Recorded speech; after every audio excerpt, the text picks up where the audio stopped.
Halo, selamat siang. Oke, halo selamat siang teman-teman sekalian. Terima kasih untuk, bisa bergabung di acara kita kali ini. Sebelumnya saya perkenalkan nama saya John Mar. Kami senang kita bisa bertemu di acara webinar atau workshop hari ini yang bertema Actuary from Zero untuk episode Experience Study. Seperti kita ketahui bahwa untuk mendukung aktuaria dalam melakukan kegiatan pricing atau valuation atau mau bikin bisnis plan dan lain-lain, maka aktuaria memerlukan data atau informasi yang terupdate dan terpercaya berdasarkan pengalaman perusahaan untuk asumsi-asumsi yang akan digunakan dalam perhitungan-perhitungan tersebut. Umumnya asumsi-asumsi yang dipergunakan aktuaria adalah, asumsi mortality atau asumsi morbidita atau, asumsi incident rate. Juga ada asumsi lapse, asumsi expense, dan lain-lain. Nah, untuk mendapatkan data-data asumsi tersebut, aktuaria akan mengolah dan menganalisa data berdasarkan, pengalaman perusahaan sebelumnya, atau sering disebut juga aktuaria akan melakukan, experience study. Nah, bagaimana praktek atau dalam melakukan experience study tersebut, maka hari ini kita akan mendengarkan pengalaman dan sharing knowledge dari narasumber kita yang bernama Ira Dewi Elvini atau Mbak Ira. Oh ya, sebelumnya saya ceritakan dulu sekilas tentang narasumber kita. Mbak Ira adalah salah satu fellow dari PAI, Persatuan Aktuaris di Indonesia, yang bergelar FSI. Mbak Ira telah berpengalaman pada perusahaan asuransi, juga khususnya di bidang aktuaria, baik perusahaan lokal maupun multinasional. Mbak Ira juga telah berpengalaman lebih dari 20 tahun di industri asuransi. Nanti Mbak Ira akan mempresentasikan atau share slide. Dalam beberapa slide, Mbak Ira akan memberikan kesempatan buat kita untuk mendiskusikan jika ada pertanyaan. Jadi kalau teman-teman ada pertanyaan, silakan diketik pada chat yang ada pada Zoom meeting. Nanti saya sebagai moderator akan membacakan dan memimpin dalam sesi tanya jawab. Tanpa memperlama-lama, langsung kita mulai ya. Oke, silakan Mbak Ira. Thank you, John. Selamat siang semuanya. Assalamualaikum warahmatullahi wabarakatuh. Hari ini saya Ira akan sharing tentang experience tadi. Ini adalah topik pertama, yaitu tentang mortalitas, incidence rate, morbidita, dan lapse rate. Sebenarnya kita blok waktunya 2 jam, tapi berdasarkan pengalaman kemarin yang hari pertama ya, itu ternyata tidak sampai 2 jam, tapi tergantung ya kalau nanti misalnya banyak pertanyaan. Saya mulai ya dengan sharing screen.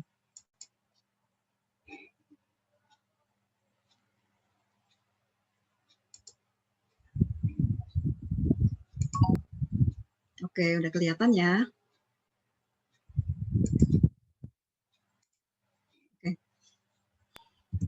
Oke, agendanya untuk hari ini adalah di sini kita akan bicara sedikit tentang bagaimana pedoman-pedoman yang harus dilakukan ketika melakukan experience study. Kemudian akan dibahas mengenai mortality study, morbidity study, incidence rate, dan lapse study ya. Kita mulai dari pedoman umum. Di sini ada prinsip dasar experience study. Pertama, experience study itu harus dilakukan sejalan dengan proses bisnis. Maksudnya gimana nih? Maksudnya, suatu perusahaan asuransi biasanya ada proses bisnis yang sangat penting. Misalnya ketika mereka melakukan business plan, atau ketika mereka mau melakukan review asumsi-asumsi. Dan biasanya semua itu harus dilakukan sebelum akhir tahun. Misalkan bisnis plan atau review asumsi itu akan dilakukan di kuartal 3 atau kuartal 4. Nah, kita yang bertugas untuk melakukan studi ini harus memperhitungkan, katakanlah misal 2 bulan atau 3 bulan mundur lagi. Jadi timingnya harus sesuai. Jadi jangan sampai kita melakukannya terlalu mepet, karena nanti kita khawatirnya waktunya nggak cukup, atau terlalu jauh, karena bisa jadi data-datanya belum terkini ya, kalau terlalu cepat. Oke, berikutnya adalah tujuan dari experience tadi ini, kita ingin menghasilkan studi, menghasilkan asumsi terbaik atau best estimate assumption. Dan seperti tadi ya, biasanya experience tadi ini dilakukan minimal 1 kali dalam 1 tahun. Kalau teman-teman mau melakukan lebih, itu boleh. Kadang-kadang ada produk-produk yang sangat dinamis, sehingga studinya harus dilakukan lebih frekuen ya. Nah, ini kemudian hasilnya itu harus objektif berdasarkan pengalaman perusahaan. Jadi di sini maksudnya kita harus memperhatikan berapa lama masa observasi dari studi ini. Jangan sampai kita cuma observasi 1 tahun ke belakang, karena hasilnya bisa jadi tidak objektif. Bisa jadi hanya mencerminkan pengalaman perusahaan di 1 tahun, padahal tahun sebelumnya mungkin berbeda pengalamannya. Jadi kita harus mendapatkan gambaran yang lebih luas. Berikutnya adalah memperhatikan tingkat materialitas. Di sini maksudnya adalah bahwa setiap data adalah matters. Jadi kalau misal kita melakukan studi terhadap satu portofolio yang ternyata datanya sangat sedikit atau tidak kredibel, maka biasanya kita perlu melihat lagi nih, apakah kita harus ada adjustment atau kita harus melakukan pembobotan data lain-lain. Nanti kita akan bahas di berikutnya ya. Yang berikutnya adalah sudah pasti harus mematuhi ketentuan dan peraturan yang berlaku. Nah, di luar ketentuan dan peraturan yang berlaku ini, kita juga melihat karena kita berperan sebagai di bidang aktuaria, maka kita harus juga tunduk kepada kode etik aktuaria dan praktek standar aktuaria yang berlaku ya. Oke, berikutnya ini adalah tata kelola. Ini lebih ke governance atau approval process. Gimana approval process di satu perusahaan ketika dilakukan experience study. Di sini saya mengambil metode RACI ya. Jadi ada responsible, ada accountable, ada consult, dan ada inform. Ya, untuk responsible ini adalah benar-benar pihak yang melakukan studi. Jadi di sini adalah tim aktuaria dan biasanya kepala yang membawahi tim aktuaria. Kemudian untuk accountable ini adalah yang memberikan approval. Ini di sini biasanya adalah satu tingkat yang di atas tim aktuaria ya. Jadi ini tidak harus direksi ya, cuman karena seandainya ada direksi maka dia adalah yang bertanggung jawab memberikan approval atas rekomendasi yang diberikan oleh tim aktuaria. Kemudian consult ini untuk konsultasi, untuk memberikan opini, review. Jadi rekomendasi yang diberikan dari aktuaria ini harus ada pihak second opinion yang memberikan review. Nah, biasanya kalau di satu perusahaan asuransi itu adalah pihak risk management. Kemudian yang terakhir adalah inform. Inform ini adalah penanggung jawab akhir dari hasil experience study, karena hasil experience study ini nanti akan diterapkan ke segala macam laporan yang bersifat finansial dan itu mencerminkan performance perusahaan, sehingga penanggung jawab akhir adalah pasti direksi dari si perusahaan. Oke, kita lanjut ke kolaborasi. Di sini experience study walaupun yang bertanggung jawab adalah aktuaria, tapi tidak mengerjakan sendiri ya. Aktuaria juga butuh bantuan dan kolaborasi dari pihak-pihak lain. Nah, di sini adalah beberapa fungsi-fungsi yang paling banyak terlibat. Nah, ini sudah pasti ya, tim aktuaria sendiri, karena mereka akan melakukan analisa data dan perhitungan. Kemudian tim operation, ini juga membantu terkait dengan data-data klaim dan proses underwriting atau informasi-informasi lain yang penting terkait dengan operasional. Berikutnya nih, finance dan accounting. Ini pasti terkait dengan data-data keuangan ya. Kemudian IT pasti penting sekali karena biasanya semua data bersumber dari IT. Mereka bertanggung jawab atas penyimpanan dan pengelolaan data. Kemudian berikutnya adalah product development. Ini adalah tim pengembangan produk. Nah, mereka biasanya memberikan informasi ketika tadi itu memberikan tentang kinerja produk atau strategi produk ke depannya, apa yang akan dilakukan, karena itu akan berimpact kepada hasil studi nanti. Yang terakhir adalah second opinion, jadi pihak yang tepat berkonsultasi. Di sini adalah fungsi risk management. Nah, jadi ini kira-kira, tapi ini tidak tertutup fungsi-fungsi lain juga yang terlibat. Contohnya ada fungsi legal, compliance, atau mungkin HR. Ini juga berfungsi teman di sini kami tampilkan di sini yang paling banyak banget memberikan data ya. Oke, kita mulai ke aturan dasar. Nah, di sini pertama periode observasi. Periode observasi itu harus cukup panjang. Di sini kami rekomendasiin antara 3 sampai 5 tahun karena dianggap itu sudah cukup mencerminkan performa perusahaan dan bisa mengestimasikan apa yang akan terjadi di kemudian hari. Kalau misal periodenya terlalu pendek, contohnya cuma 1 tahun, itu seperti tadi ya, bisa jadi itu jauh mencerminkan tahun kemarin, padahal tahun sebelumnya mungkin bisa jadi harus kita ikut perhitungan ketika kita merekomendasikan suatu asumsi. Atau terlalu panjang. Terlalu panjang itu juga kadang-kadang tergantung ya. Kalau misal bisnisnya lumayan stabil atau level, itu mungkin bisa kita pakai yang panjang. Tapi kalau bisnisnya sangat dinamis, terlalu panjang itu juga nanti bisa memberikan hasil yang bias. Nah, kemudian berikutnya adalah di sini tren hasil studi diusahakan itu tidak fluktuatif. Karena ketika hasil studi, ini ketika kita membandingkan ya dengan tahun sebelumnya. Kalau hasil studinya fluktuatif, itu biasanya kita lihat lagi apakah ada yang salah dengan data atau ada perubahan metode. Jadi ada macam-macamnya. Kemudian detail dan akurat di sini maksudnya adalah misalkan studi mortalitas katakanlah atau studi incidence rate, kita harus pecah-pecah lagi, katakanlah misalnya berdasarkan produk atau berdasarkan channel distribusi, jalur pemasaran, atau bisa juga berdasarkan jenis polis, misal individu dan kumpulan kita pisahkan. Jadi semakin detail maka akan semakin bagus hasilnya dan ketika penerapannya juga itu semakin akurat. Yang berikutnya adalah mempertimbangkan inisiatif perusahaan atau manajemen. Ini maksudnya adalah action plan dari manajemen yang akan dilakukan di masa mendatang. Jadi kadang-kadang, misal hasil studi itu kita mencerminkan perkembangan perusahaan di 3-5 tahun terakhir. Tapi ternyata untuk tahun-tahun ke depan, dari perusahaan atau manajemen itu ada action plan, sehingga di mana action plan tersebut bisa berimpact kepada asumsi yang akan kita rekomendasikan. Nah, ini perlu dimasukkan dalam pertimbangan kita ketika memberikan rekomendasi. Contohnya mungkin gini ya, misal suatu perusahaan tingkat labs-nya tinggi sekali, tapi kemudian ada action plan bahwa ingin merubah cara pembayaran premi supaya tingkat labs-nya tidak tinggi, atau mau merubah fitur produknya dirubah, misal cara pembayaran bulanannya diganti menjadi cara pembayaran kuartalan, atau macam-macam. Nah, itu termasuk action plan yang mungkin perlu kita pertimbangkan ketika kita merekomendasikan satu asumsi.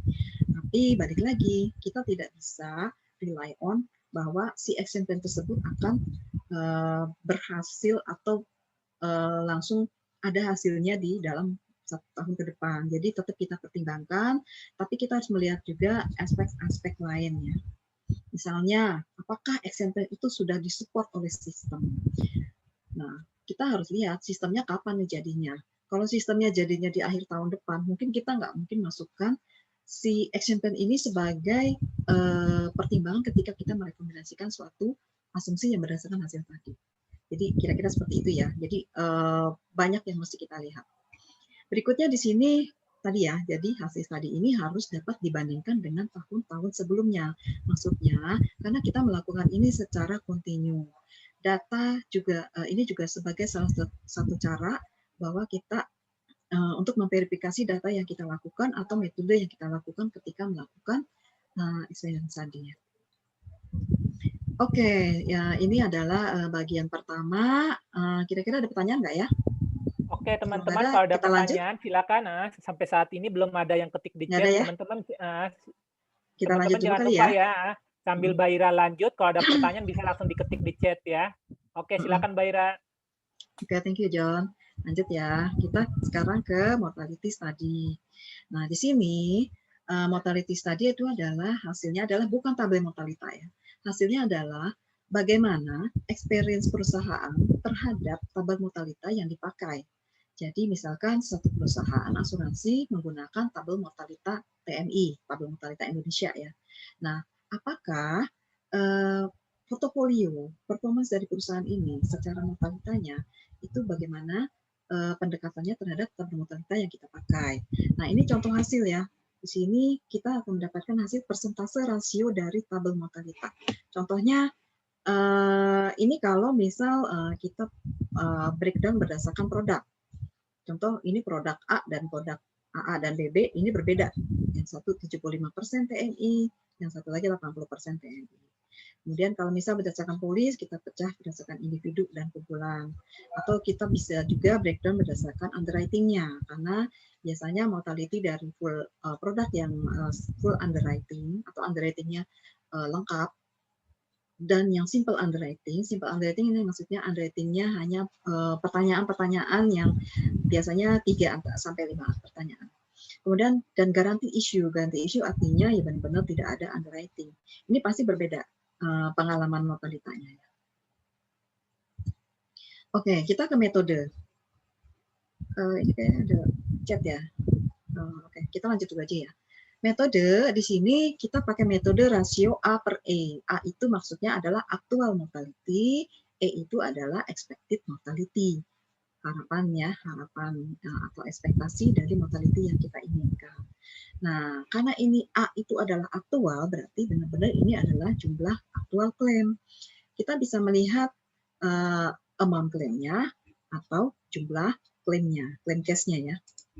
Kemudian di sini ada E atau ekspektasi mortalita. Nah, karena kita menggunakan tabel mortalita, maka ekspektasi ini kita hitung berdasarkan tabel mortalita yang kita gunakan. Jadi ini adalah probabilitas klaim. Angkanya sama, bisa kita pakai klaim atau kita bisa pakai klaim case.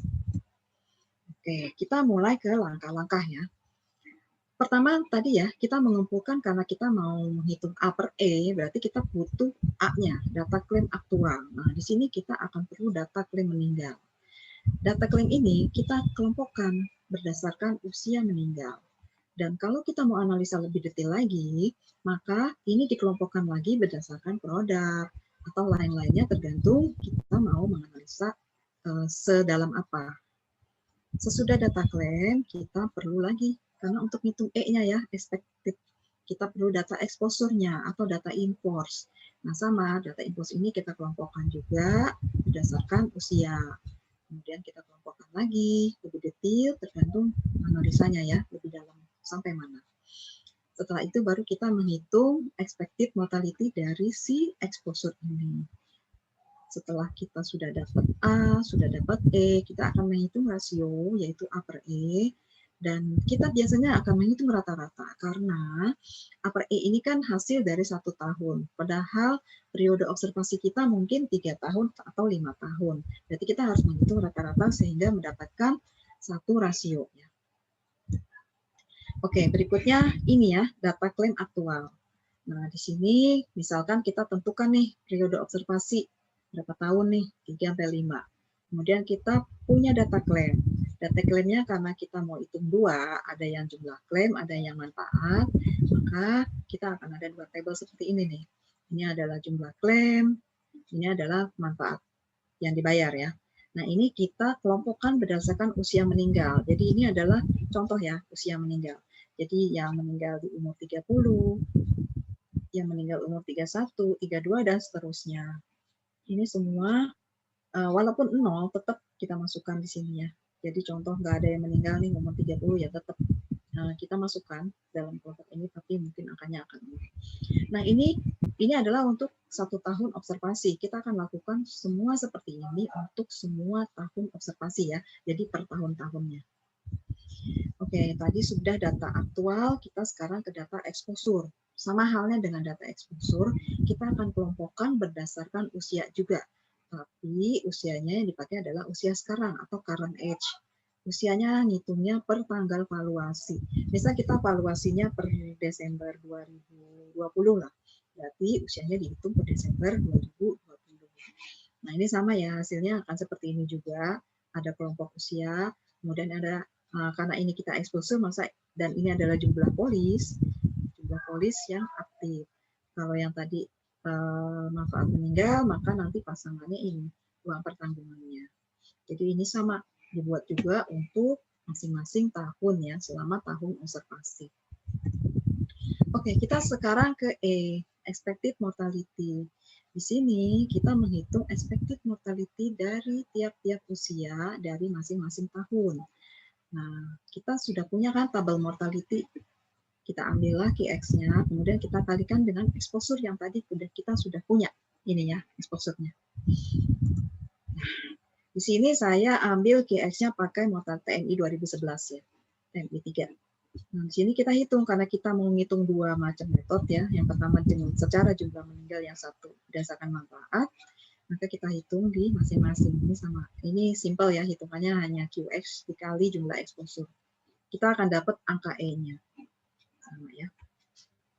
Nah, berikutnya tinggal kita menghitung rasio A per E. Jadi yang tadi kita sudah punya, ini A, ini kalau yang dead case ya, berdasarkan jumlah meninggal.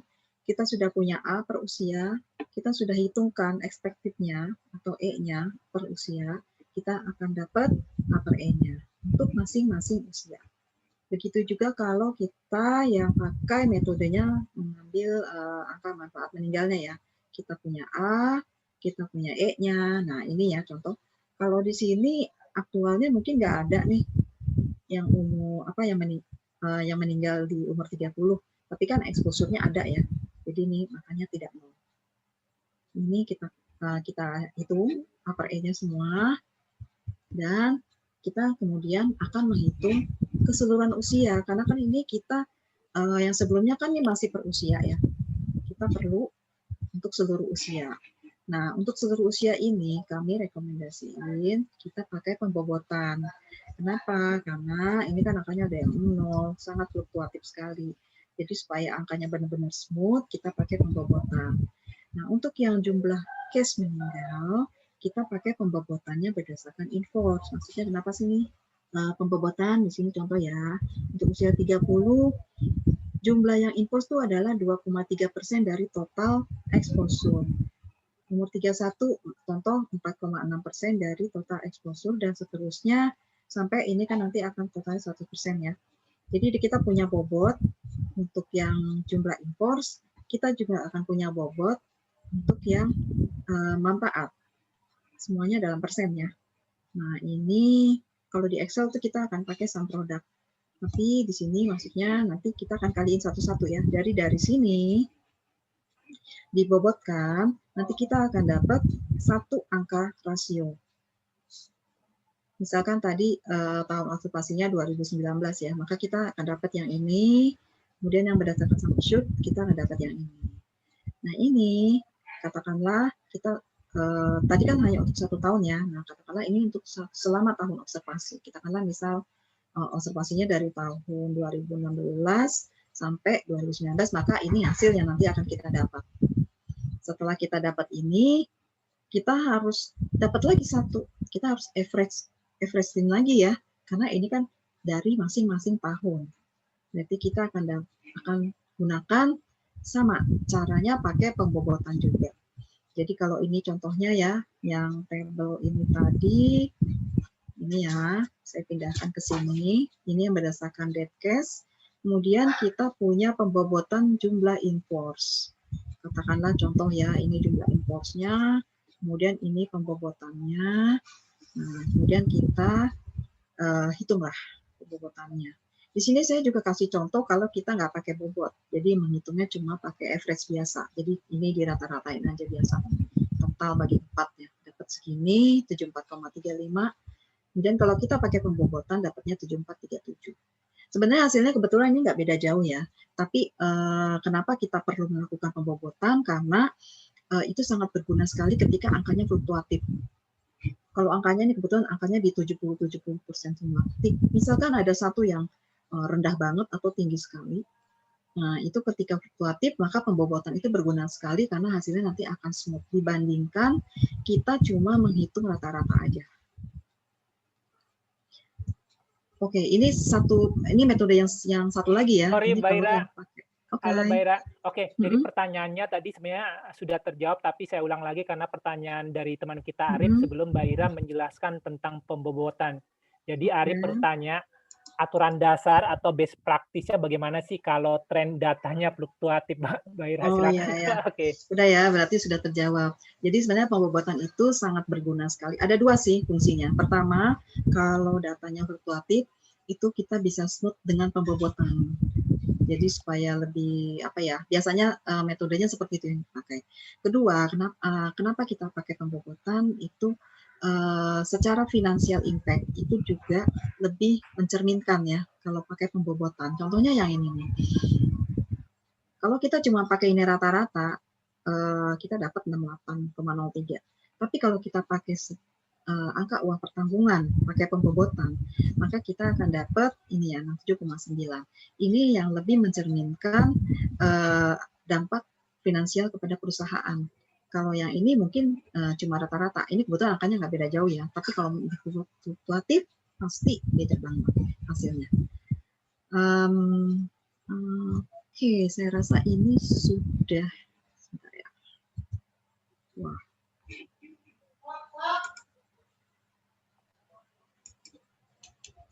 Oke, nextnya, ini bagian terakhir ya dari mortality. Pertama, kita ambil hasil yang lebih konservatif. Nah, tapi kita juga rekomendasikan bahwa APRA itu sebaiknya mengambil manfaat meninggal, bukan yang jumlah meninggal. Memang tabel mortalita itu jumlah meninggal ya, tapi kalau di sini kita biasanya menggunakan asumsi ini kan terkait dengan finansial impact ke perusahaan. Jadi gimana impact-nya kalau asumsinya berubah, asumsinya naik, asumsinya turun. Nah, kita rekomendasikan pakai manfaat meninggal karena ini lebih mendekati ke sisi finansialnya. Kemudian ini tadi, kalau ada jumbo claim atau yang angka yang sangat besar sekali, signifikan dibandingin rata-rata portofolio lainnya, maka ini biasanya kami sarankan ini dikeluarkan dulu karena ini bisa menghasilkan hasil yang bias ya. Jadi ketika observasi setelah kita harus lihat lagi datanya lagi ya. Kira-kira ada nggak sih jumbo case? Contohnya jumbo case itu benar-benar jomplang banget ya antara data dia dengan si data lainnya. Contohnya data klaim rata-rata sekitar 100 juta katakanlah ya misal kayak gitu.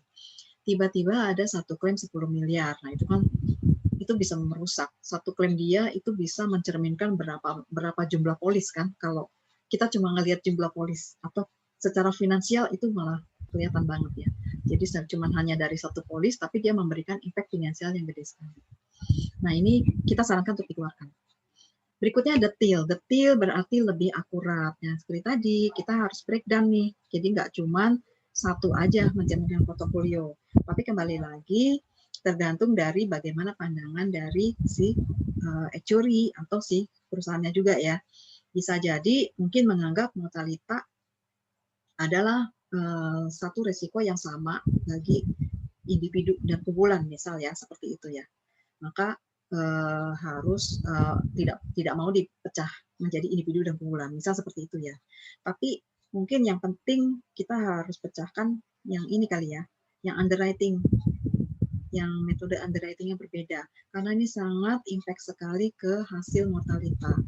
Bayangkan kalau ada bisnis masuk di underwrite secara lengkap dengan bisnis masuk tidak di underwrite, itu pasti orang-orang yang sudah katakanlah sudah memiliki risiko tinggi, dia bisa menghasilkan tingkat mortalita yang lebih besar dibanding bisnis yang sudah diseleksi atau di underwrite. Jadi tetap harus dipertimbangkan apakah kita mau pisahkan atau tidak. Tapi balik lagi ke gantung dari bisnis si perusahaan ya. Kalau misal bisnisnya sama semuanya, nggak beda-beda banget, underwriting juga sama, ya mungkin tidak perlu. Nah, kemudian ini kita harus bandingkan hasil dari studi kita dengan tahun-tahun sebelumnya. Jadi ketika kita sudah crunching data, kita sudah ngitung upper E, kita sudah breakdown, kita sudah hampir melakukan rekomendasi, jangan lupa kita harus lihat tahun-tahun sebelumnya konsisten nggak hasilnya. Jangan sampai hasilnya tidak konsisten, nanti bisa jadi akan dipertanyakan ya apakah ada data di area data atau di area metode yang berubah. Atau mungkin tabel mortality-nya berubah, bisa juga kan. Nah, walaupun misal kita sudah bandingkan dan ternyata ada hasil yang cukup berbeda, tapi kita tahu alasan kenapa perbedaan tersebut, maka it's okay ya, karena pasti aktuaris punya justifikasi kenapa ada perubahan tersebut. Kayak tadi ya, misal mau ganti tabel mortalita. Sebelumnya pakai tabel mortalita 1, terus sekarang mau ganti tabel mortalita 2, pasti hasilnya berbeda. Nah, itu harus dimasukin ke dalam catatan ketika memberikan rekomendasi. Oke, saya rasa ini bagian 1 sudah selesai tentang mortalita. Lancar ya, John ya? Nggak ada pertanyaan, John? Iya, belum ada Mbak Ira. Teman-teman, Oke. oh ya, ada Mbak Ira. Oke, ini ada pertanyaan dari Bernadita. Bu, bagaimana sih meyakinkan bahwa apakah berarti sebaiknya kita memperhatikan our retention aja Bu dalam kalkulasi mortality experience, atau sebaiknya kita buat dulu batas untuk kategori outlier? Oh, oke. Ini yang ini kalau misal Mortalita. ada reasuransi ya, ini Iya, kita pakai sepertinya begitu, Bu. gross claim atau net gitu ya. Yang penting konsisten ya sebenarnya. Kalau kita mau pakai gross claim, maka data inforce-nya juga pakai UP-nya UP yang gross juga. Jangan yang UP-nya udah dikurangin hanya retensinya tapi klaimnya gross gitu. Nah, kalau misalnya kita mau pakai klaimnya yang sudah hanya on retention aja, jadi klaimnya itu yang benar-benar sudah kita keluarkan ya porsi reasnya, maka si inforce-nya juga sama harus kita keluarkan. Jadi cara apapun boleh, yang penting konsisten. Jangan nggak konsistennya, itu aja. Jadi nggak ada aturan harus gross apa harus net, itu tidak ada aturannya. Tapi intinya adalah harus konsisten antara data. Jangan sampai kita yang satu on retention, yang satu enggak. Cukup ya jawabannya. Iya, silakan Mbak. Ada lagi teman-teman, kalau ada silakan ya di chat langsung. Silakan Mbak Ira. Lanjut dulu ya. Kita lanjut ke, wah ini ntar ya, ini agak internetnya agak lama. Oke. Oke, tadi mortalita, sekarang kita ke morbidita ya. Nah, di sini untuk morbidita, pada dasarnya di sini kita menghitung probabilitas terjadinya klaim atas suatu resiko, atau biasanya kita anggap sebagai rasio klaim, atau ada yang menyebutnya juga sebagai loss ratio, jadi sama ya. Jadi kita menghitung probabilitas terjadinya klaim. Nah, di sini rasio klaim tadi itu ditetapkan sebagai net risiko atau premi netonya. Jadi di sini sama ya. Jadi studi yang kita lakukan adalah untuk menganalisa apakah tarif premi yang sekarang dipakai itu mencukupi atau tidak atas risiko yang terjadi atau pengalaman yang sudah terjadi. Nah, tadi sudah rasio klaim ditetapkan sebagai net risk atau premi neto. Nah, premi neto ini kita akan tambahkan biaya, dia akan jadi expected premi bruto. Expected premi bruto ini nanti akan kita bandingkan dengan tarif premi. Gimana nih? Apakah dia lebih besar atau dia lebih kecil? Nah, ketika expected premi brutonya lebih kecil dari tarif premi yang berlaku, artinya berdasarkan pengalaman, resiko tarif premi atas resiko yang dimiliki oleh perusahaan itu masih cukup ya. Oke, ini skop aja. Jadi kalau morbidita itu biasanya untuk asuransi kesehatan ya, atau termasuk juga di dalamnya ada penyakit kritis dan cacat tetap. Di sini saya membedakan lagi, asuransi kesehatan itu ada dua, ada yang bersifat proteksi, ada yang bersifat indemnity. Kalau proteksi itu yang benar-benar ya pertanggungan, ada terjadi resiko dibayarkan klaimnya secara sekaligus. Tapi kalau indemnity di sini yang dibayar adalah berapa kerugian yang dihasilkan atas kejadian. Jadi misal di sini contohnya adalah asuransi kesehatan reimbursement. Di sini yang dibayarkan adalah tagihan rumah sakit akibat perawatan yang terjadi ya. Oke, sama langkah-langkahnya. Pertama kita mengumpulkan data-data klaim kesehatannya atau klaim morbidita. Ini kita kelompokkan berdasarkan jenis risiko kalau ada macam-macamnya ya. Kemudian kita boleh kelompokkan lagi sama. Ini tergantung kebutuhan analisanya mau sedalam apa. Habis data klaim, kita mengumpulkan lagi data premi. Preminya sama, kita kelompokkan, konsisten sama yang pengelompokan tadi, yang morbidita. Kalau mau lebih detail, kita kelompokin lagi. Setelah itu kita menghitung rasio klaim dan berikutnya adalah melakukan perbandingan antara rasio klaim dengan tarif premi. Nah, ini ada contoh, kita tentukan observasinya bisa 3-5 tahun, kemudian kita mengumpulkan data klaim. Di sini saya kasih catatan data klaim adalah data klaim yang dibayar ya. Kenapa? Karena kalau data klaim yang ditolak, itu artinya risiko tersebut tidak di-cover. Dan kalau risiko tersebut tidak di-cover, artinya dia di luar risiko morbidity yang akan kita analisa. Berarti itu tidak kita masukin. Kemudian ada lagi kelompokan data berdasarkan jenis risiko morbidita. Di sini kalau ada macam-macam, dan ini kita biasanya tidak mengelompokkan berdasarkan usia lagi, nggak seperti si mortalita tadi ya. Karena kalau klaim morbidita ini dia nggak terjadi sekali, tapi bisa berkali-kali kejadiannya. Data premi sama ya, kita tentukan tahun observasi, kita kumpulkan data premi, kemudian kita kelompokkan data tadi berdasarkan jenis risikonya. Di sini data yang dipakai adalah data premi kolektif, data premi yang diterima ya. Jadi kalau misal ada premi titipan atau premi yang dibayar di depan, itu kita harus keluarkan. Jadi ini kita harus hati-hati, harus duduk bareng sama tim collection atau tim accounting yang mencatat premi. Kita harus pastikan data preminya adalah yang kolektif. Metodenya sama ya, ini metode yang common banget, yaitu metode kita menghitung rasio klaim berdasarkan klaim yang dibayar, ditambah klaim dalam proses, dan IBNR atau cadangan klaim. Ini semua kita bagi dengan gross earned premi. Penjelasannya satu-satu di sini ya. Klaim dibayar adalah gross claim. Ini kita pakai yang sebelum dikurangi porsi reas. Kembali lagi tadi sama ya. Kalau kita mau pakai net, maka atas bawahnya net juga. Ini juga sesudah dikurang reas, gross earned premi dikurang reas. Jadi harus konsisten aja. Di sini saya nggak pakai net ya, kita pakai gross. IBNR adalah estimasi klaim yang terjadi tapi belum dilaporkan. Ini cadangan IBNR ya.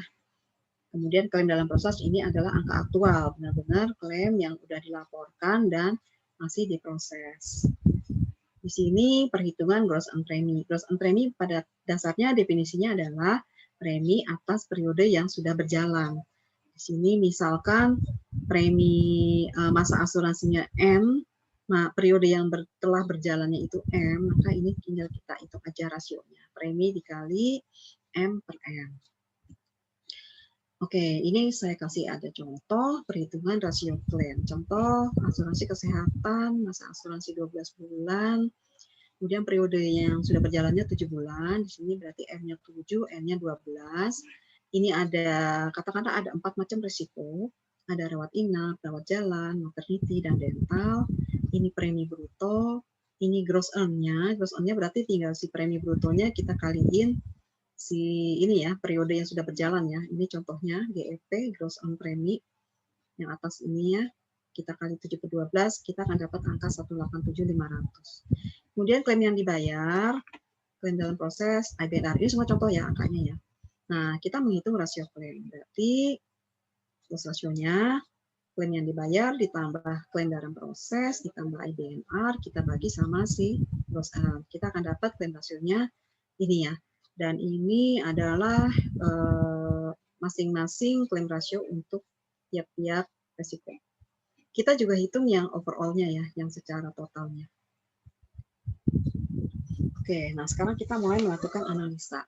Di sini misalkan ini sama ya seperti yang tadi kita hitung sebelumnya, di slide sebelumnya, ini angka rasio klaimnya kita sudah hitung. Kemudian sama angka rasionya kita analisa.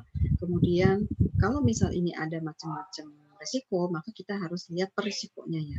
Jadi kita lihat di sini contohnya, ini kalau kita mau analisa untuk risiko si rawat inap aja. Di sini klaim rasio klaimnya rawat inap adalah 53,3%. Ini kita anggap sebagai net risk-nya. Kemudian kita punya biaya akuisisi, biaya admin, dan profit. Ini saya coba hitungan yang sederhana dulu ya.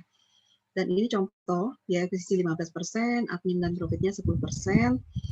Kalau kita jumlahkan net risk dan loadingnya ini tadi, kita akan dapat expected premi bruto 78,3%. Hasilnya ini kurang dari 100% premi. Ini persen ini terhadap premi ya, terhadap gross premi.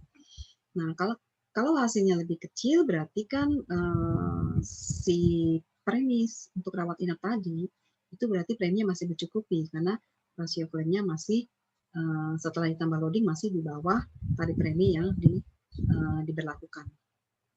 Kita lihat contoh kedua kalau overall. Di sini contohlah preminya tuh nggak ada masing-masing, preminya cuma satu buat semua, sehingga kita cuma punya ini 75,9%.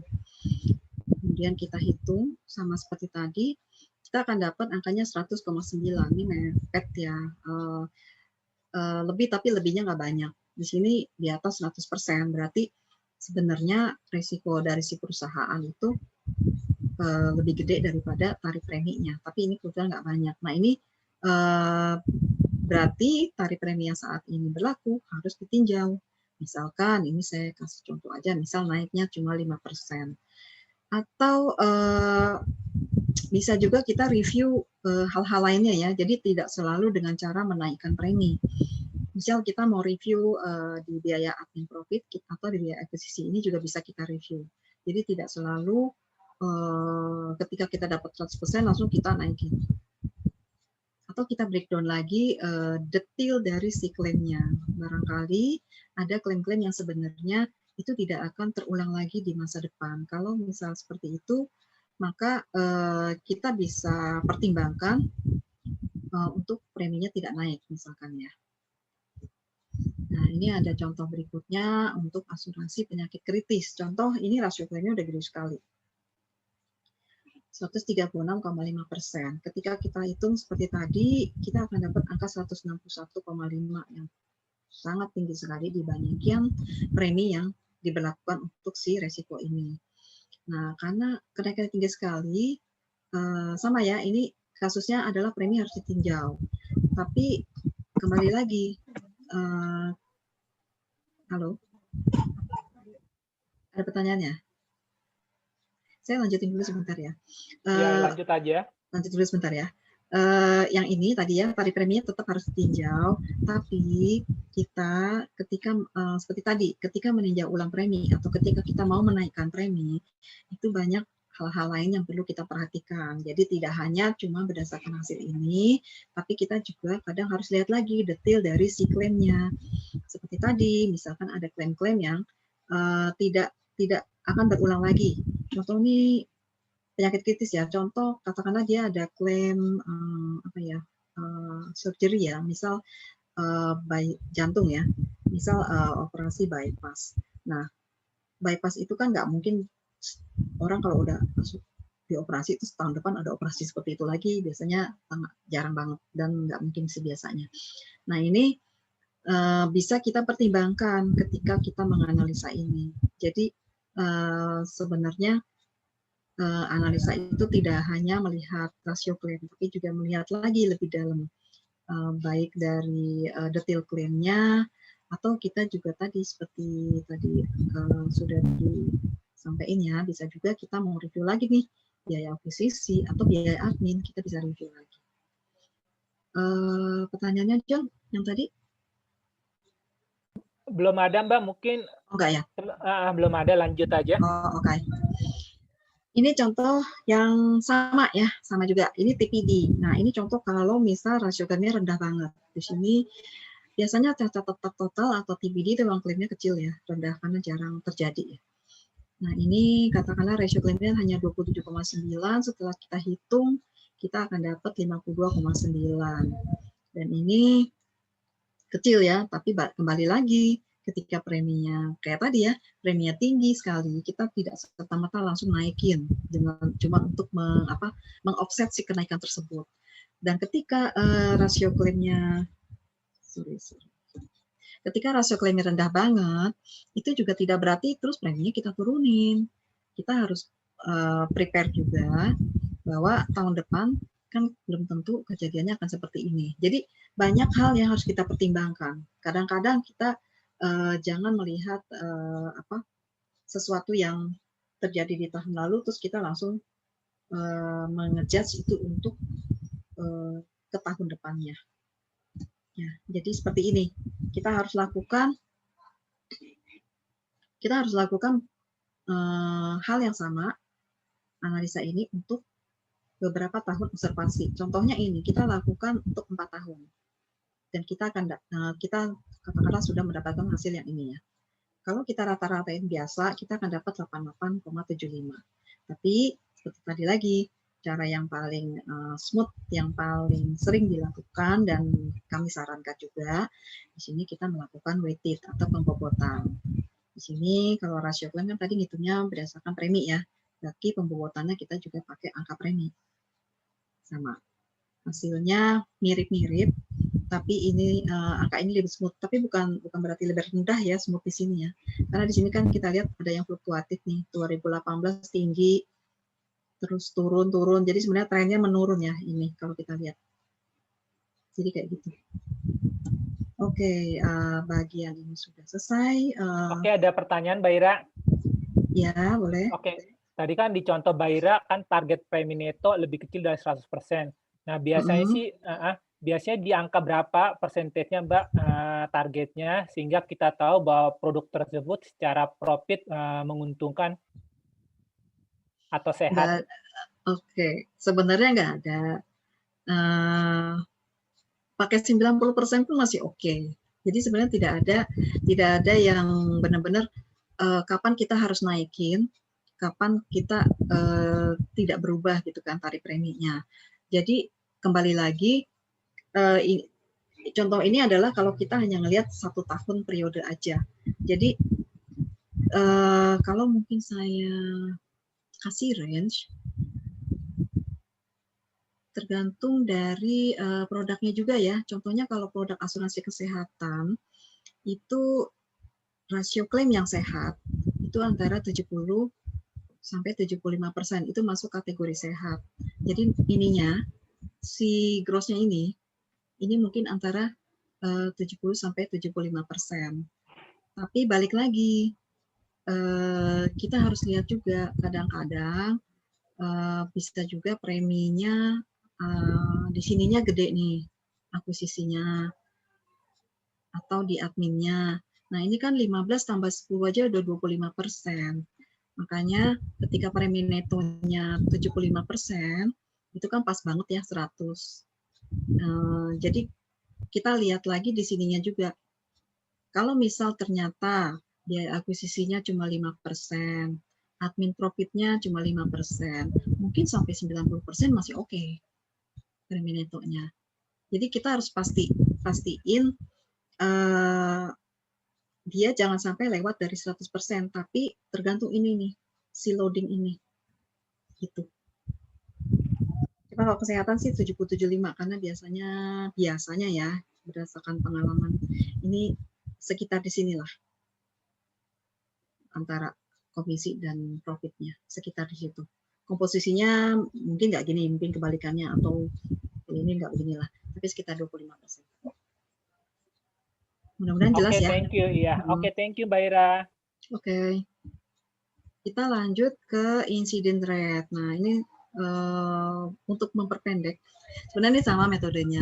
Incident rate itu prinsipnya sama seperti morbidita, cuma biasanya ini diterapkan untuk yang non asuransi kesehatan.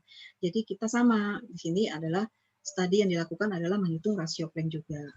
Nah, ini secara singkat skopnya adalah sama ya, ada protection, ada indemnity. Protection itu kalau di asuransi umum biasanya kecelakaan diri. Nah, kalau yang sifatnya indemnity ini kan ganti rugi ya, sifatnya penggantian rugi. Nah, ini contohnya asuransi harta benda, kendaraan bermotor, atau asuransi umum lainnya. Di sini sama, kita menghitung rasio klaim. Jadi sama ya, kita perlu data klaim, di mana dia akan terdiri dari klaim dibayar, klaim dalam proses, ADNR, kemudian kita hitung gross earn premi, ini dibagi ini, kita akan dapat rasio klaim, ini adalah formulanya sama, jadi tidak berbeda banget ya, yang beda hanya resikonya. Nah, ini sama, analisanya juga sama ya, kita menganggap si premi neto itu sebagai rasio klaim sebagai premi neto, sorry ya ini terbalik. Kemudian kita hitung lagi expected premi brutonya sama premi neto tadi plus semua loading, ini kita anggap sebagai estimasi tarif premi yang mencukupi. Dan kita melakukan perbandingan antara hasil studi kita dengan aktualnya. Kira-kira lebih tinggi atau lebih besar. Kalau lebih besar berarti kita harus lihat lagi nih, kita harus tinjau lagi apakah perlu naik atau kita mau gali lagi klaimnya, explore lagi data klaimnya. Jadi sama ya cara-caranya. Nah ini sedikit informasi tambahan bagaimana si klaim rasio itu dihitung untuk produk individu dan produk kumpulan. Nah untuk produk individu atau untuk nasabah-nasabah individu ini biasanya ada 2 metode yang dipakai. Yang pertama itu kalau kita benar-benar menghitung klaim rasio dari masing-masing individu, jadi benar-benar per polis, per tertanggung atau per peserta itu dihitung. Kemudian hasil studi itu untuk menentukan premi renewal masing-masing peserta. Yang metode 1 ini biasanya diberlakukan di asuransi umum ya, karena asuransi umum memang benar-benar ngelihat masing-masing satu persatu per polis, dan secara sistem biasanya mereka memang bisa mengakomodir ini karena memang polisnya di-issue terus setiap tahunnya. Kemudian metode berikutnya ini nasabah individu, tapi kita pakai metode di mana rasio klaimnya itu dihitung berdasarkan sekumpulan polis dengan tahun underwriting yang sama. Nanti saya akan tambahin penjelasan tentang tahun underwriting ya di slide berikutnya. Di sini contohlah ada katakanlah ada 1.000 polis dengan yang di-issue di tahun yang sama, maka claim ratio itu dihitung pada atas polis-polis si sekelompok tadi ya. Kemudian hasil studinya ini juga untuk menentukan premi renew atas semua polis-polis di kelompok ini. Jadi akan sama. Contoh hasil claim rasionya setelah studi itu harus 1% itu berlaku buat semua polis-polis di tahun underwriting yang sama ini yang kita analisa. Jadi tadi kalau individu ya, jadi ada 2 metode. Nah, kalau yang kumpulan, itu kumpulan simple, karena biasanya satu polis terdiri dari banyak peserta. Dan claim rasionya dihitungnya berdasarkan polis yang dan berlaku untuk semua peserta. Mirip-mirip metode 2, cuma di sini kan per polis ya. Dan nanti hasil studinya sama ya, menentukan premi renewal dari semua peserta. Katakanlah preminya mau kita naikin 5%, maka si kenaikan tersebut berlaku untuk semua peserta di dalam satu polis ini. Jadi itu cara penerapannya nanti ya. Nah ini untuk yang tahun underwriting. Tahun underwriting maksudnya gini nih, di sini ada definisi bahwa ini adalah periode 1 tahun atau 12 bulan sejak suatu polis atau pertanggungan di-issue. Jadi kalau saya bikin grafik, gambar ya seperti ini ya. Katakanlah ini tahun 2018, ini tahun 2019, ini tahun 2020. Ini ada polis-polis yang di-issue tahun 2018, berarti dia underwriting year-nya 2018. Berarti mulai Januari sampai Desember. Even yang Desember pun ini juga masih masuk di tahun underwriting 2018. Nah, periodenya kapan? Berarti untuk semua yang di sini, periode dia adalah dari sini sampai sini. Kenapa? Karena untuk yang Januari mungkin dia sampai di sini, di Januari 2019. Tapi untuk yang isunya Desember, dia baru full 12 bulannya di Desember 2019, sehingga periodenya di sini. Sehingga kalau kita mau hitung berdasarkan tahun underwriting, kita baru bisa hitung itu setelah semua kelompok ini full 1 tahun ya, full 12 bulan. Jadi kita baru lakukan di sini di akhir tahun 2019. Jadi ada lag 1 tahun ya. Sama halnya nih untuk yang berikutnya. Kalau kita mau lihat tahun underwriting 2019, maka periodenya adalah sampai di sini, sehingga kita baru bisa lakukan studinya di sini. Setelah semua polis-polis tersebut lengkap 12 bulan pertanggungannya. Oke, ini saya rasa yang slide terakhir. Bentar ya, nggak ada pertanyaan. Kita lanjut ke labs ya. Oke, nah ini lab study. Lab study ini pada dasarnya kita melihat bagaimana tingkat labs atau tingkat pembatalan polis. Dan biasanya kita akan melihat berdasarkan tahun issue. Karena hasilnya kita perlu seperti ini. Misal, yang labs di tahun pertama, labs di tahun kedua, tahun ketiga, dan 4 dan seterusnya ya. Misalkan ini ada 2 produk A dan B, maka di sini produk A, yang labs di tahun pertama adalah 25%, yang labs di tahun kedua 20%, dan seterusnya. Jadi kita mau hasil seperti ini, sehingga analisa kita juga harus per cohort, karena kita mau lihat kapan si satu polis itu labs ya. Nah ini ada catatan, di sini labsnya biasanya untuk produk jangka panjang. Kemudian di sini sulit diterapkan untuk produk jangka pendek. Kenapa? Karena biasanya kalau polis yang setahun-setahun itu kan mereka tidak wajib renew, sehingga kita mau analisa juga kadang-kadang datanya nggak ada gitu. Kemudian bisa juga nasabah ganti-ganti nih. Misal dia ganti perusahaan asuransi, tahun ini pakai A, besok B, C, kemudian balik lagi ke A. Itu akan sulit karena kita miss selama tahun observasi itu miss data mereka nggak ada. Kemudian bisa juga karena coverage-nya berubah. Bisa aja ketika renew ada fitur-fitur yang dirubah, sehingga kita nggak bisa apple to apple, sehingga risiko labs-nya juga bisa jadi berbeda ya. Nah, langkah-langkahnya, pertama sudah pasti data labs ya, karena kita mau menghitung tingkat labs. Nah, data labs ini kita kelompokkan berdasarkan tahun issue atau kapan labs-nya. Di sini sama ya, kita kelompokkan berdasarkan produk atau lainnya tergantung kita mau seberapa dalam analisanya. Exposure ini adalah polis-polis yang di-issue atau polis yang di-issue dan masih enforce. Di sini kita kelompokkan berdasarkan tahun issue dan nanti usia polisnya ya, kapan ada berapa banyak di usia 1 tahun, berapa banyak usia 2 tahun, dan seterusnya. Pengelompokan lebih detail ini bisa juga misal per produk, per plan, atau macam-macam lagi ya. Setelah itu kita menghitung lapse rate, kemudian kita hitung rata-rata. Nah, rata-rata karena kan ada tahun observasi ya, kita akan menghitung dalam periode yang banyak. Nah, ini untuk data labs-nya. Nah, kita nanti akan dapat bentuknya seperti ini nih, bentuk segitiga. Ini kita tentukan periode observasi, misal mau 3 atau 5 tahun, jadi contohnya 4 tahun. Kita cari data labs-nya, kita kumpulin dulu data labs-nya, kemudian kita kelompokkan berdasarkan tahun underwriting dan kapan terjadi lapse. Jadi contoh ini nih, tahun issue atau tahun underwriting ya, 2017. Kemudian ada berapa yang lapse di tahun ke-1, ada berapa yang lapse di tahun kedua, ada berapa yang lapse tahun ketiga, dan yang lapse di tahun keempat. Ini karena kita ceritanya lakukan evaluasinya di Desember 2020 ya, berarti untuk polis yang issue 2017 dia sudah lengkap nih, sudah 4 tahun full ya. Kemudian kalau untuk tahun 2018 dia ketika Desember 2020 kan baru 3 tahun ya, makanya kita hanya dapat polis-polis yang lapse tahun pertama, yang kedua, dan yang ketiga. Begitu juga yang 2019 baru 2 tahun, 2020 baru 1 tahun. Nah ini bentuknya kita akan dapat seperti ini untuk yang data labs-nya. Berikutnya data exposure, sama ya, nanti segitiga juga, karena ini nanti akan pasangan.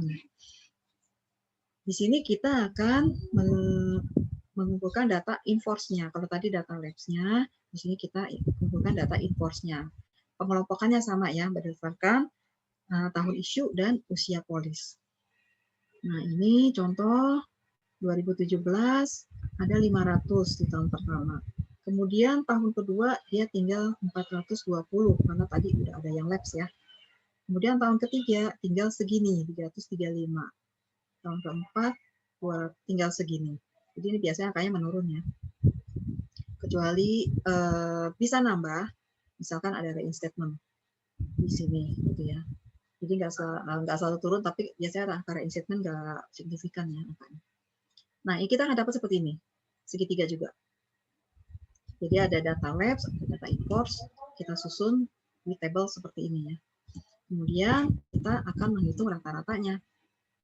Nah, di sini kita akan menghitung rata-rata lab semua polis-polis yang lab di tahun pertama. Ini semua polis-polis yang lab di tahun kedua dan seterusnya. Ini kita akan dapat angka ini rata-ratanya.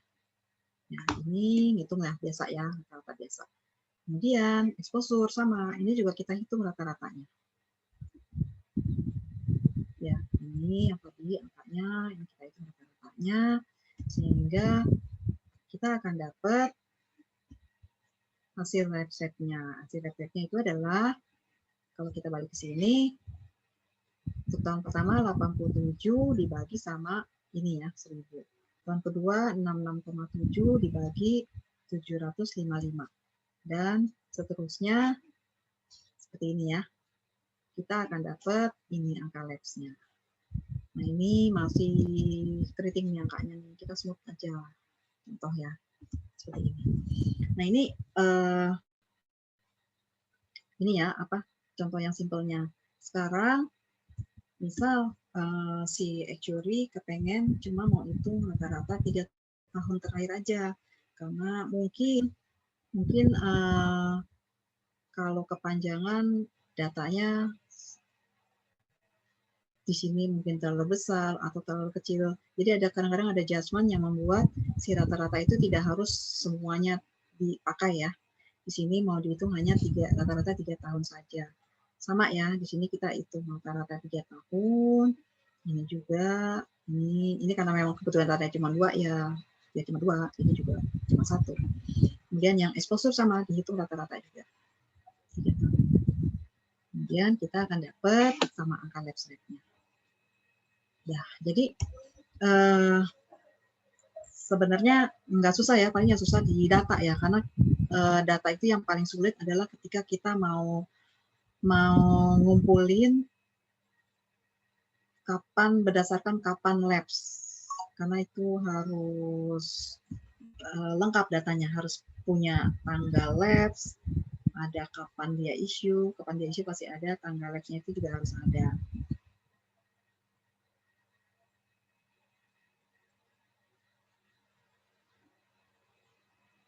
Oke. Nah, ini ada catatan. Jadi pertama, data lapse itu adalah data yang disebabkan pembayaran premi terhenti ya. Jadi kalau ada polis berakhir, nah ini juga hati-hati. Jadi ketika kita mau pakai data itu harus kita benar-benar pecah-pecah lagi. Ini lapse-nya karena apa? Itu harus dilihat. Nah, mungkin di sini yang mungkin masih ada berbeda pendapat kalau produknya unit link, karena ada juga yang berpendapat bahwa cuti premi itu kan pembayaran premi terhenti ya, itu dianggap sebagai non persisten ya, bukan lapse sekali, mungkin non persisten. Nah, ini juga tergantung, balik lagi, tergantung pandangan dari si perusahaan bagaimana memandang lapse itu. Ada yang cuti premi dianggap lapse, ada juga yang itu dianggap tidak lapse karena status polis toh masih in force, bisa juga begitu ya. Kemudian catatan berikutnya di sini, lapse rate itu bisa dihitung berdasarkan jumlah polis atau jumlah premi. Jadi kalau tadi saya kasih contohnya jumlah polis ya yang lapse-nya. Tapi kita juga bisa menggunakan lapse rate menggunakan jumlah premi. Jadi jumlah premi yang tidak terbayar, premi renewal yang nggak terbayar, itu sebagai premi yang lapse. Sebenarnya mana metode yang dipakai itu kembali lagi ke perusahaan.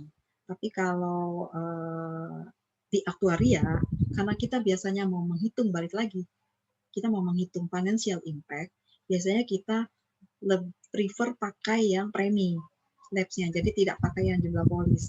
Karena jumlah polis kadang-kadang nggak mencerminkan impact secara finansial ya. Jadi kan kadang-kadang polisnya kecil-kecil, preminya kecil-kecil tapi jumlah polis banyak. Dianggap kelihatannya kayak lapse-nya tinggi banget. Padahal secara impact finansial tidak besar. Jadi mungkin kalau mau lebih ideal dan kita pengen benar-benar melihat impact finansial, itu kita gunakan yang basisnya adalah premi ya lapse-nya. Kemudian berikutnya di sini Sama ya, kalau pembayaran premi tahunan, maka analisa lapse-nya itu memang baru kita bisa lakukan di akhir tahun kedua. Kenapa? Karena balik lagi ke yang tahun underwriting tadi. Saya balik ke slide ya. Nah, kalau kita mau lihat polis yang issue tahun 2018 dan dia bayarnya tahunan, berarti kalau ada polis issue yang Desember, dia baru kelihatan renew apa enggak renew-nya di sini kan. Atau bahkan di sini, karena biasanya ada grace period lagi kalau di asuransi. Ada grace period antara 1 bulan sampai 2 bulan ya di sini. Jadi memang ada lag waktu ketika kita mau menganalisa lapse rate, terutama untuk premi yang tahunan dan grace periodnya berapa lama. Itu semakin panjang si grace period, maka kita baru bisa melakukan studi setelah grace periodnya lewat, karena kita baru tahu ini polis lapse ketika udah lewat grace periodnya. Nah, berikutnya ini yang tadi, berbagai cara, yang tadi ya, rata-rata itu macam-macam. Kita bisa rata-rata biasa, kita bisa rata-rata 3 tahun terakhir, atau ada teman-teman yang itu juga pakai rata-rata pakai weighted.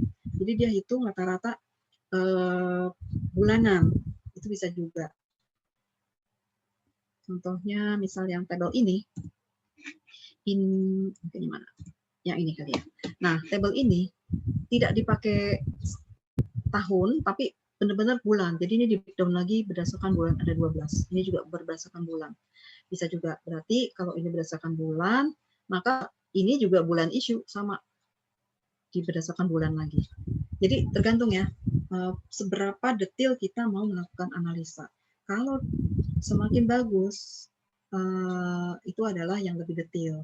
Tapi kembali lagi ya, teman-teman pasti bisa menilai datanya kira-kira bisa diterima apa enggak, data yang sangat lengkap. Atau kadang-kadang kita juga dihadapin dengan timeline yang tidak terlalu panjang gitu, karena analisa ini memang itu memang paling lama karena ini datanya harus detail banget. Oke, saya rasa ini slide terakhir. Mbak Ira ada pertanyaan, Mbak Ira? Materi kita sudah selesai.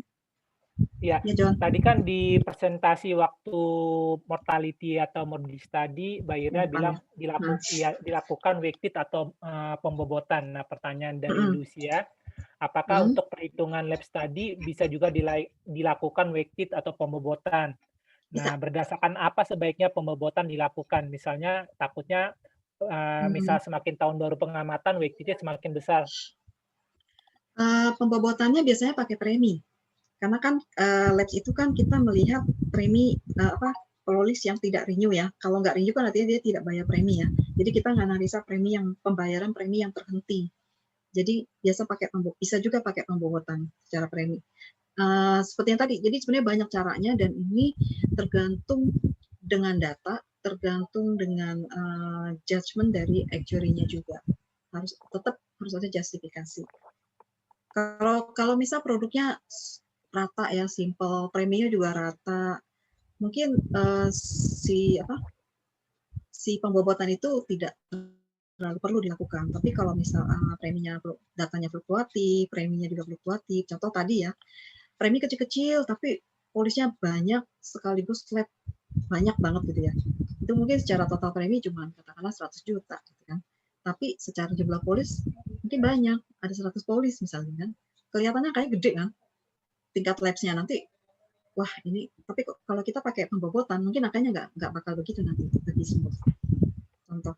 Jadi kalau kita masih pakai data jumlah polis, mungkin saran saya pakai pembobotan supaya untuk menghindari yang kayak tadi nih, ada polis banyak lapse, preminya ternyata kecil, impact-nya nggak gede secara finansial. Jadi balik lagi kita harus mempertimbangkan impact finansial ketika melakukan studi ini. Jadi jangan cuma melihat kayak tadi ya mortalita, kita cuma melihat jumlah polis yang meninggal, tapi impact ke manfaat yang dibayarnya gimana gitu. Biasanya karena ini nanti asumsi akan digunakan untuk bermacam-macam laporan yang terkait dengan keuangan, lebih baik pendekatan-pendekatan itu dilakukan lebih yang ke finansial. Itu sarannya, tapi balik lagi, kembali ke data, kembali ke portofolionya seperti apa gitu. Gitu sih. Oke, Oke ya. thank you Mbak Ira. Ayo Oke, kayaknya teman-teman, ada lagi teman-teman silakan. nggak ada ya, Jo? Sepertinya tidak ada Mbak Ira. Ya, lancar ya. Oke. Sekian dulu sharing dari saya. Semoga bermanfaat ya sharing ini. Dan kalau misal teman-teman masih ada pertanyaan, silakan, kita masih punya grup WhatsApp. Kalau mau discuss di situ juga boleh. Nanti kita bisa bahas supaya teman-teman yang lain juga tahu. John, boleh lanjutin, John?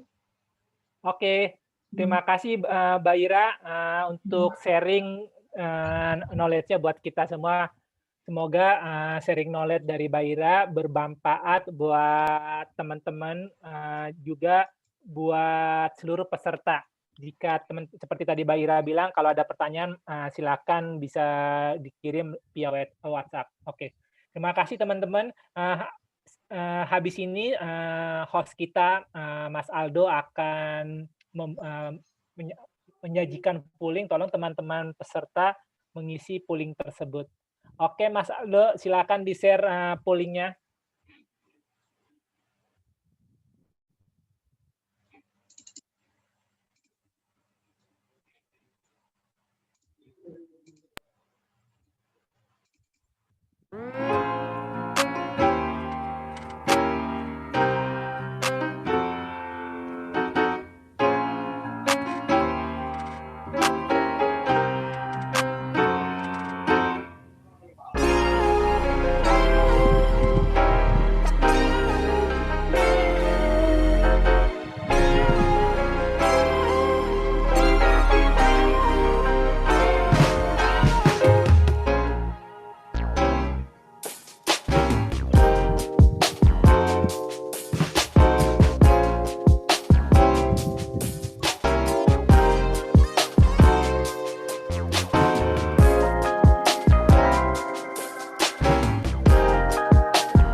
Oke, terima kasih teman-teman telah membantu kita dengan mengisi polling.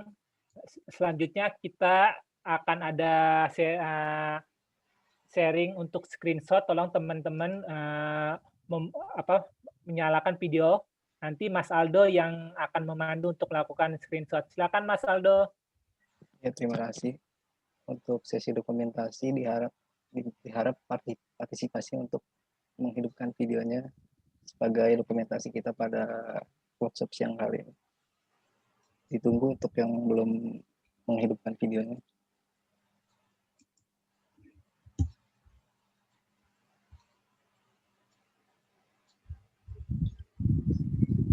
Terima kasih.